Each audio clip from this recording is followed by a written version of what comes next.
Before we dive into tonight's tale, make sure to hit that subscribe button if you want more creepy stories that will keep you up at night.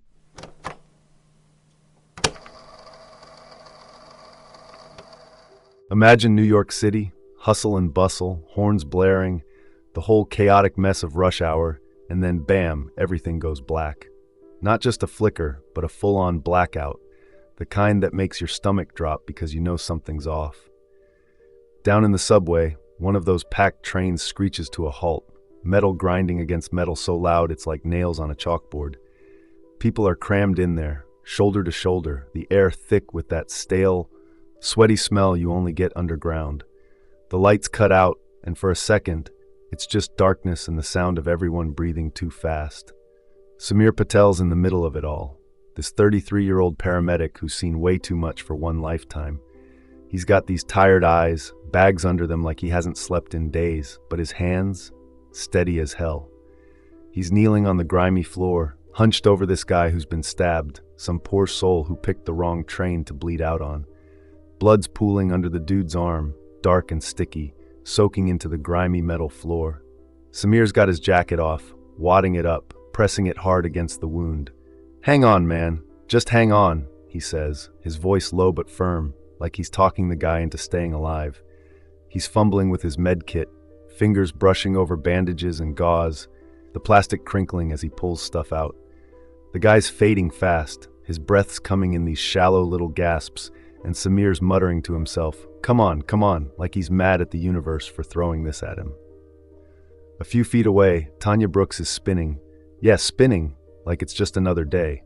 She's 25, all sharp edges and attitude, with this fierce glare that could cut glass.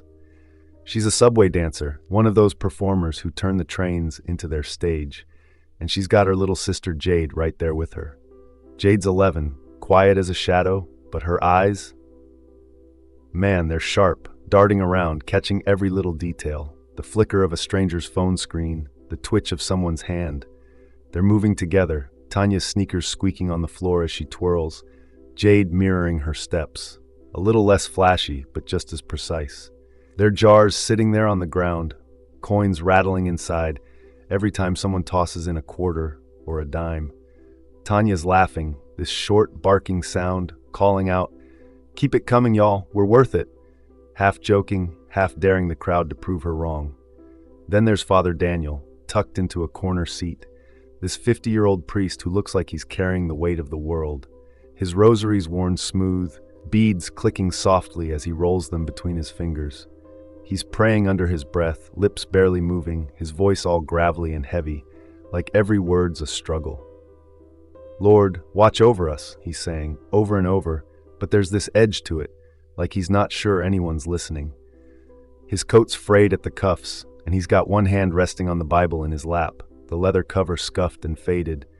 He glances up every now and then, eyes scanning the car, but he always drops them back down, like he's afraid of what he might see. The train's still, but then everyone's phones start buzzing at once, those harsh, piercing EAS tones cutting through the chatter. People fumble for their screens, some late signal finally breaking through the underground static, and the message pops up, "Do not board trains, unidentified movement detected." It's robotic, cold, and it sends a ripple through the car. Someone near the back mutters, "What the hell does that mean?" And a lady clutching her purse snaps, "Probably just a glitch, calm down." But you can feel it, the tension cranking up, everyone shifting in their seats, looking at each other like, "You felt that too, right?" And then it happens. The whole car lurches, not forward or back, but up, like something's pushing from underneath. The floor vibrates, a deep rumble you feel in your bones, and the walls let out this groan, metal creaking like it's about to snap. People lose it, screams erupt, high and panicked, bouncing off the ceiling. A guy in a suit bangs on the door yelling, "Let us out! Let us out!" while a mom pulls her kid closer, shushing him as he starts to cry. Tanya's mid-spin when it hits and she stumbles, catching herself on a pole. She grabs Jade's arm, yanking her in tight, her voice sharp over the chaos. "Stay close, you hear me? Don't move." Jade just nods, her small hand gripping Tanya's sleeve, her eyes wide but steady, like she's already piecing something together. Samir's still with his patient, but the guy's eyes snap open, wild, bloodshot, like he's just woken up from a nightmare. He grabs Samir's wrist, weak but desperate, and rasps, "It's here." His voice is all cracked and dry, barely audible over the screams, but it hits Samir like a punch. "What's here? Hey, stay with me." Samir starts, leaning closer, but the guy's already moving. He drags his hand up, smearing blood across the window in these jagged, shaky lines, some kind of glyph, all sharp angles and loops. It's messy, dripping down the glass, and the guy's muttering something under his breath, too low to catch. Then his head lolls back, eyes rolling white, and he's gone, slumped against the seat, dead as a doornail. Samir freezes, staring at the glyph, his hands still slick with blood, the jacket slipping off the guy's arm to the floor with a wet thud. Overhead, the speakers crackle to life, but it's not an announcement, not a normal one anyway. It's this high-pitched giggle, like a kid playing a prank, looping over and over. It's faint at first, almost drowned out by the hum that's building in the air, this low, buzzing sound that makes your teeth ache. People clap their hands over their ears, a woman near the front shouting, "Turn it off! Somebody turn it off!" But it just keeps going, that giggle weaving through the hum, getting under your skin. Samir stands up slow, wiping his hands on his pants, his eyes flicking from the glyph to the ceiling. Tanya's holding Jade close, her jaw tight, and Father Daniel's prayers get louder, his voice shaking as he clutches that rosary like it's the only thing keeping him grounded. Whatever's happening, it's just getting started, and they're all trapped right in the middle of it. So, the subway car's a madhouse. That creepy giggle's still looping through the speakers, and everyone's on edge after Samir's patient croaked, leaving that bloody glyph smeared on the window.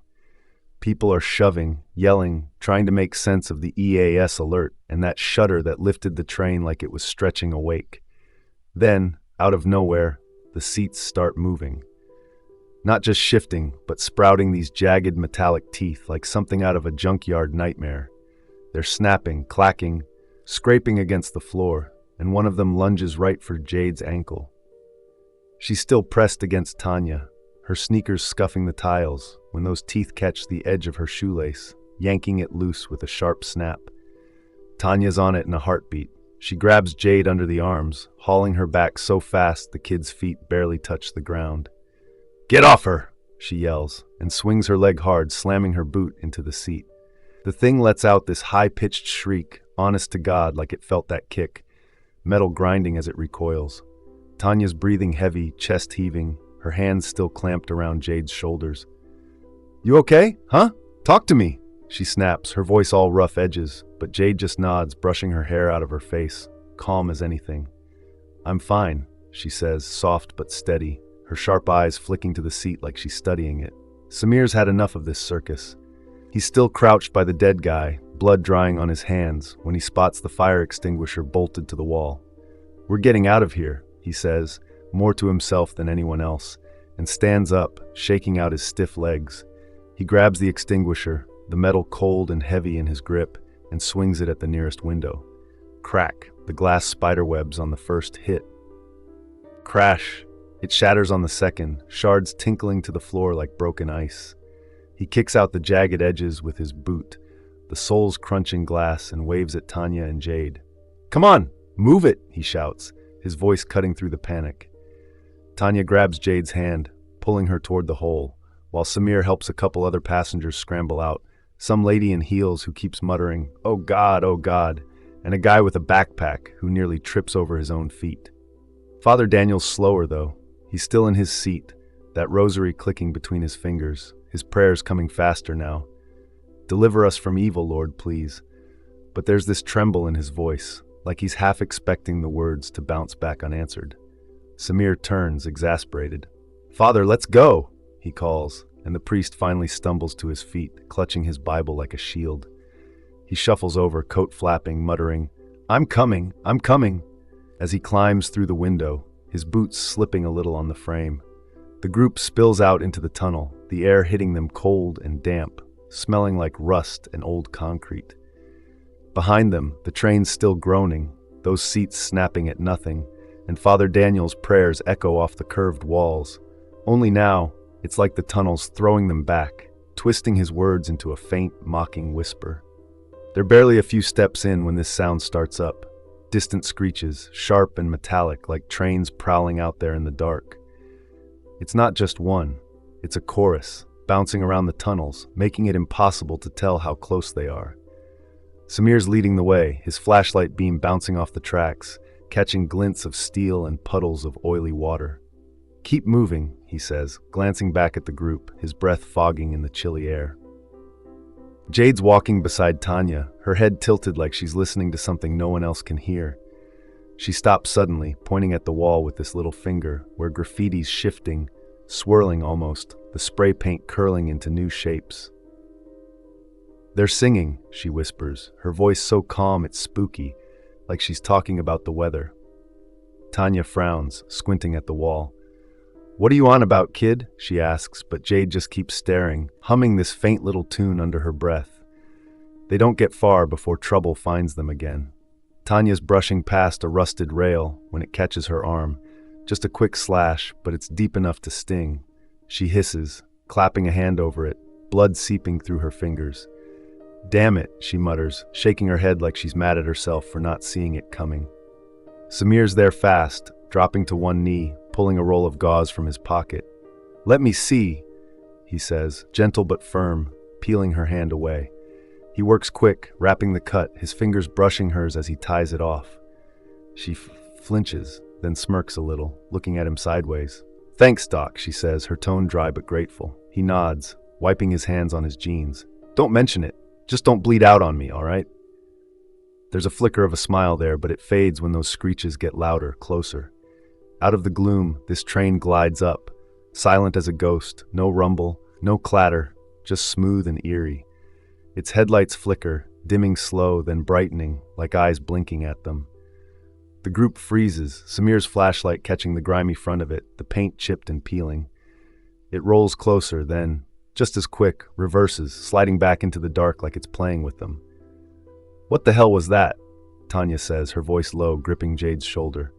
No one answers, because now they're noticing the walls. Wet handprints blooming on the concrete, slick and shiny, like someone just slapped them there.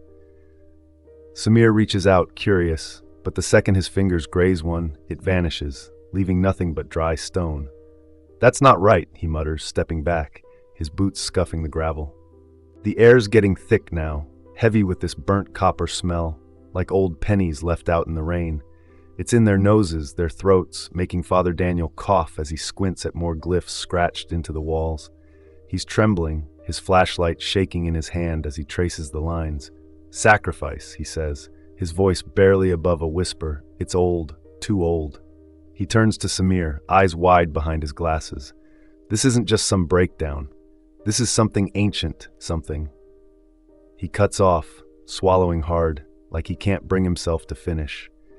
The screeches are closing in now, and that silent train's headlights wink again in the distance, daring them to keep going. Whatever's hunting them, it's not done playing yet. So the group's hauling ass through the tunnel.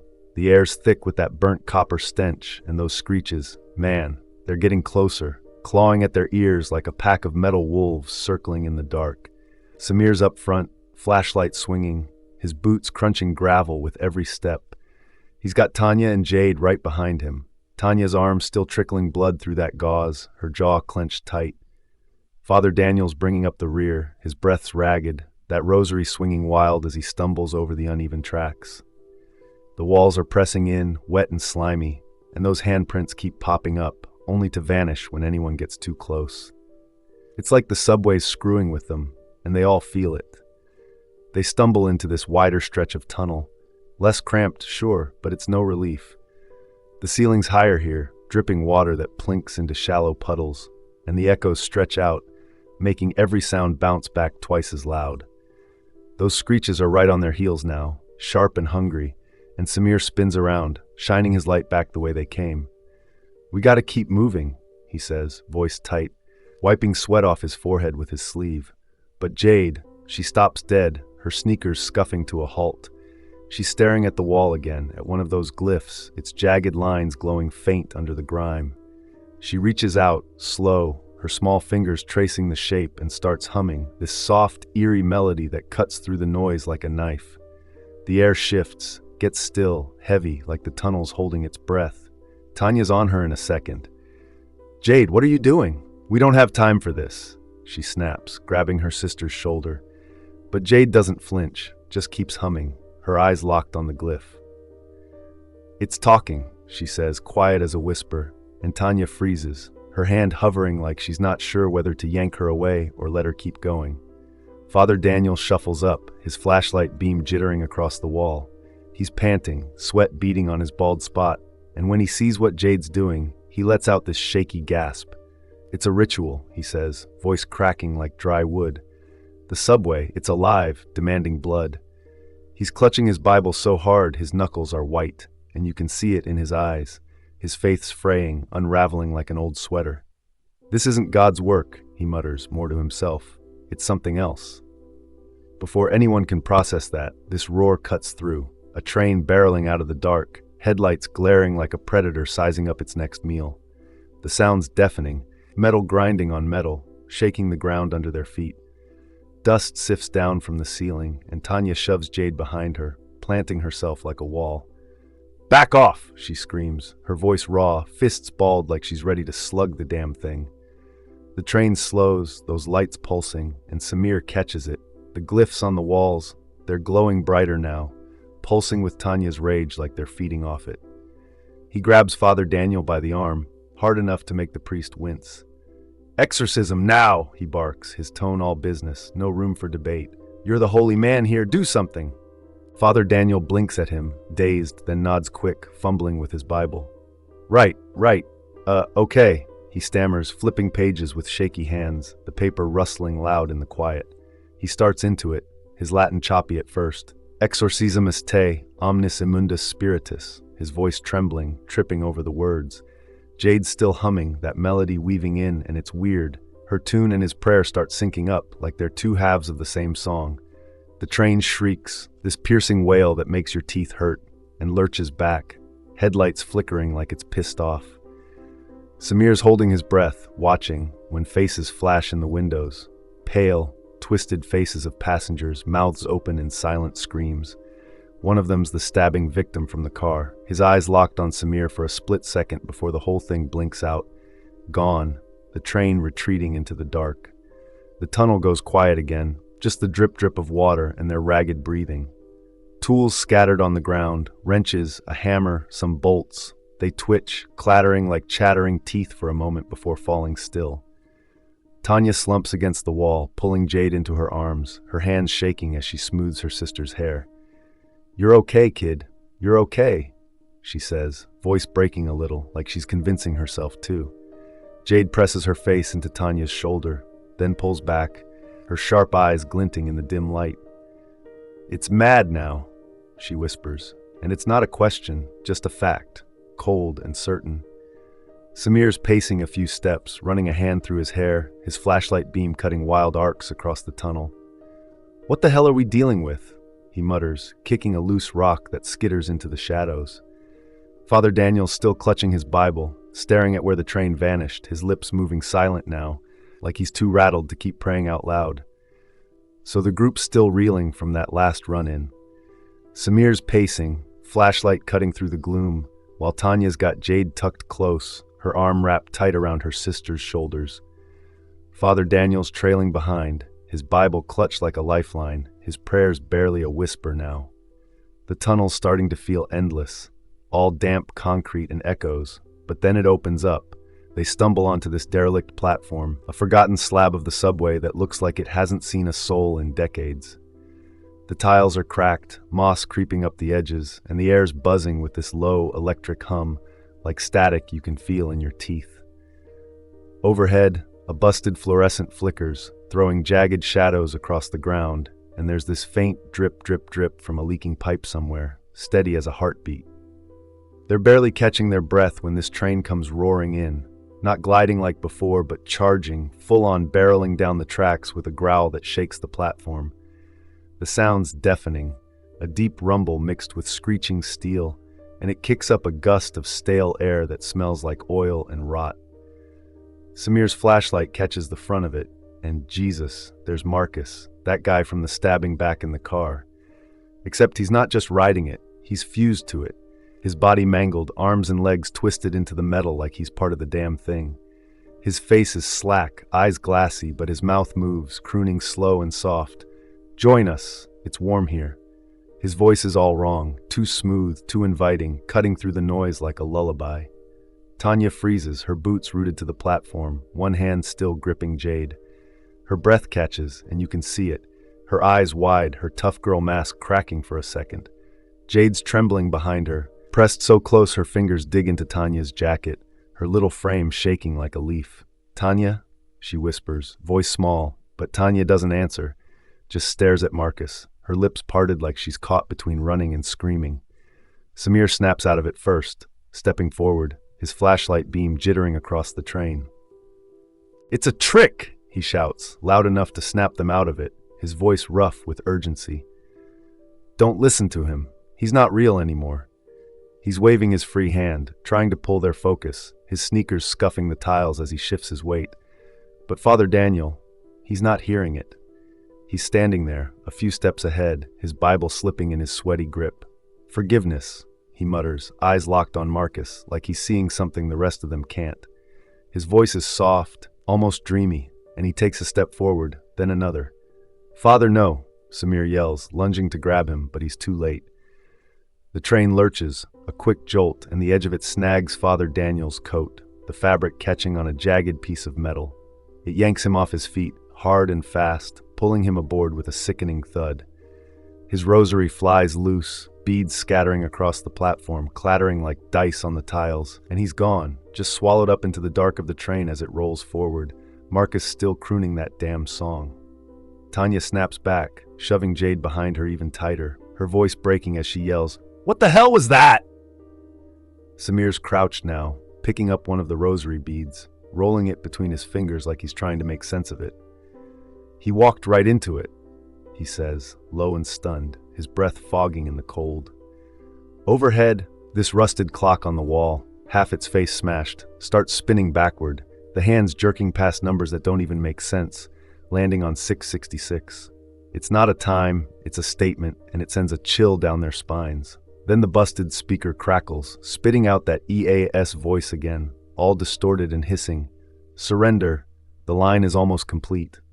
It's cold, mechanical, but there's an edge to it, like it's pleased. Jade's standing there, still trembling, but her shadow, it's moving on its own, the flickering lights throwing it long across the platform, and it sways, slow and rhythmic, like it's dancing to that hum she was doing earlier. She doesn't notice at first, her eyes fixed on where Father Daniel disappeared, but Samir does. He stands up slow, the bead slipping from his hand to the ground with a soft clink. "Jade, your shadow." He starts, but she cuts him off, her voice quiet but firm. "I know." She starts humming again, that same eerie tune, and the shadow twists faster, like it's alive. Tanya grabs her arm, shaking her a little. "Stop that, Jade. You're freaking me out," she says, her tone sharp but shaky, like she's holding it together by a thread. Samir's pacing again, his flashlight beam darting around the platform, catching the edge of the tracks, the dripping pipe, the scattered beads. He stops, dragging a hand down his face, and you can hear the dread in his voice when he says, "It's feeding on us, one by one." It's not a guess, it's a realization, hitting him like a punch to the gut. He looks at Tanya, then Jade, his jaw tight. "First that guy in the car, now Father Daniel. It's picking us off." The train's rumble fades into the distance, but that static hum lingers, buzzing in their ears, and the platform feels smaller, like the walls are creeping in. Whatever's running this show, it's not done with them yet, not by a long shot. So after Father Daniel got snatched, the air's still buzzing with that static hum, and the platform feels like it's closing in. Samir's got his flashlight sweeping the dark, Tanya's holding Jade tight, and they're all running on fumes, hearts pounding, legs aching. They push forward, stumbling through the tunnel, the walls slick with condensation, their shoes splashing in shallow puddles. The screeches are quieter now, but there's this low groan building, like the subway's breathing down their necks. Then they hit it, this cavernous hub, a massive underground chamber that stops them cold. It's like stepping into some twisted cathedral, the ceiling arching way up, lost in shadows and trains, dozens of them, dangle from rusted cables like cocoons, swaying slightly. The cars are swollen, bulging, and there's this faint moaning coming from inside, muffled voices overlapping into a dull, desperate hum. Samir's flashlight dances across the scene, catching glints of cracked windows and twisted metal. "What the hell?" he mutters, his voice hoarse, stepping closer despite himself. Tanya's gripping Jade's hand, her knuckles white, and Jade's staring up at those trains, her sharp eyes narrowing like she's piecing it together. "It's the ritual," she says, soft but certain, and Samir spins to look at her. "What?" he asks, his breath fogging in the chilly air. She points at the glyphs. They're everywhere now, scratched into the walls, glowing faint on the dangling cars. "The subway's trying to birth something," she says, her voice steady despite the tremble in her hands. "A line into hell." It hits them like a brick. Father Daniel's ramblings, the blood, the sacrifices, it's all been feeding this thing, and they're standing right in the middle of its nursery. Before they can even process it, Samir spots something.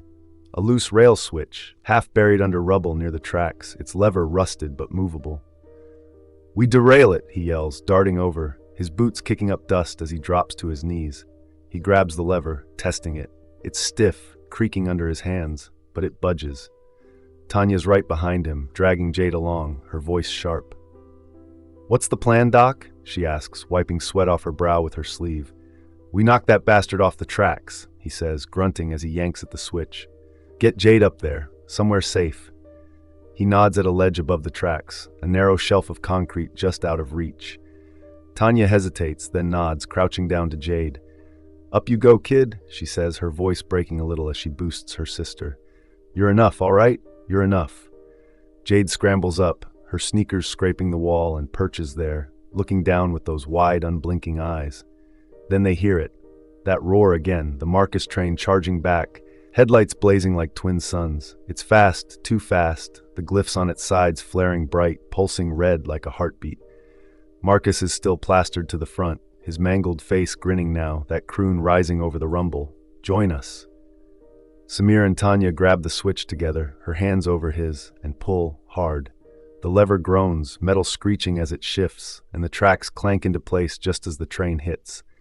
It's chaos. A shower of sparks lights up the hub, screams tearing through the air as the train jumps the rails, twisting, crashing into the wall with a bone-rattling boom.